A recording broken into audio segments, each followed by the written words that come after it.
With warehouse floors getting busier, 79% of workers say that safety is a top concern, and most believe that tech investment is key to fixing it. So, what exactly are workers worried about? Vivian Tay from Zebra Technologies and Infolog's Budyanto Tanjung are here to explain this. Starting with Budyanto, what are the top safety concerns for warehouse workers in the region? Common risks and hazards that normally occur in warehouse operation are related to manual handling injuries. The top one cause is actually overexertion. It accounts nearly 30% of all. And another common cause is actually typically related to forklift and equipment accidents. In fact, in Malaysia and Thailand, up to 15 to 20% of warehouse-related accidents involve material handling equipment. Other than that, the risk, there are also other factors that also affect the safety, such as aging workforce in countries like Singapore and Malaysia, which actually lead to higher vulnerability to injuries. And also another factor could be insufficient safety protocols in place, which increase possibility of incidents. So some of the common risks that we see include, slipping, falling down, improper lifting techniques, whereby workers do not go through the right training to lift boxes and cartons. Unsecured overhead items, whereby, the pallets or the boxes are placed way above their head, and also accidents with heavy equipment involved. So smart technology and improved training for the workers can actually make the entire or overall warehouse environment safer and more efficient. And what are we doing about this? How are safety concerns on the warehouse floor being addressed locally? So warehouse safety is generally improved through regulations, either by the company or by the government. Technological innovations, I'll go more into that later on, and also a stronger focus on the safety culture by the company. So I can relate one example. So from my previous company, whereby I was working at one of the 3PL in Singapore, we actually do have EHS, Environment, Health and Safety team that actually implements safety posters around the warehouse and send the workers updated information on a regular basis. So in the local context, the MOM, the Ministry of the Manpower, actually implements workplace safety and health regulations as well. So technology, especially AI, artificial intelligence, and real-time analytics is actually becoming more and more important to help boost the overall safety and productivity. So AI-powered tools can actually detect hazards in real time. So I can quote one example whereby, the autonomous guided vehicle, AGV, use AI for obstacle detection and also for route optimization. AI-powered tools can also detect hazards in real time, as I've mentioned previously, streamline workflows, and also reduce the workers' physical strain. In most countries in the region, I agree with Vivian's answer that is actually authority keep trying to strengthen the regulation on safety related, such as in Singapore, we have Workplace Safety and Health Act, and whereas for Malaysia, we have like BOS 8 standards. So this could improve the safety of the workforce tremendously.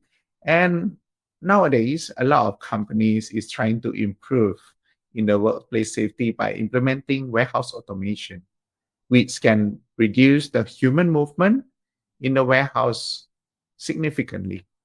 And automation like goods to person actually also can support aging workforce, which minimizing the physical strain, such as walking, and also no heavy lifting required. Another factor that automation can help is actually by create a clear separation between human and machine pathways. With that, this one can prevent collision and any typical MHE related incidents. This may be a lot to take in one go. So what specific technologies are critical for improving warehouse operations today? So labor shortages, supply chain challenges, which has been, ongoing, and also demand for faster deliveries are driving the adoption of the automation, AI mobility solutions. So AI is transforming warehouses. So with our recent, warehouse vision study, we found that, more than 80% of our APAC leaders believe that the adoption of technology can prevent, costly operational issues. So we are looking at technologies such as, task management tools, collaborative robots, ergonomic mobile devices such as, wearable scanners, wearable mobile computers, and also communications applications. So can I just quote an example whereby, recently we have one of our customer who implemented one of our solutions. So what they did was they implemented our solutions for their cargo. So usually they place their cargo on a racking system whereby the boxes are placed, vertically, often out of reach for the workers. So the workers actually have to climb up or bring the boxes down to scan the barcodes. So with our solutions, this actually minimize their, accidents or injuries, whereby they can actually use our mobile device or wearables to scan further away, so they do not actually have to climb up or, go up to retrieve the boxes. They can actually scan the barcodes from ground. So this is actually one of the technology that has actually helped the workers minimize the workplace injuries. There are two different automations to improve warehouse operations. It will be digital automation and physical automation. Digital automation itself can be done by implementing a warehouse management system, which is also known as WMS, which can be a cloud-based if, let's say, we prefer some rapid development deployment. And when WMS combined with a handheld or wearable device, this one actually can create a structured and guided work environment that significantly improve the safety and the productivity. The other part of automation is the physical automation, which typically we are talking about equipment or robots. The most common nowadays is actually autonomous mobile robots, or a lot of people call it AMR. AMR have different varieties, such as shelf to person, third to person, four-way shuttle system. This automation is, like I mentioned, it actually can segregate between the human and the equipment. Other automation such as conveyor system, machine vision, and also track and trace system like RFID, that also can help in terms of safety and productivity. Thank you so much for joining us today, Vivian and Budyanto. Thank you to our viewers. Thank you and goodbye. Once again, those were Vivian Tay, Asia Pacific Vertical Lead for Warehousing, Transport, and Logistics at Zebra Technologies, and Budyanto Tanjung, Chief Operating Officer at Infolog. For more news, visit sbr.com.sg.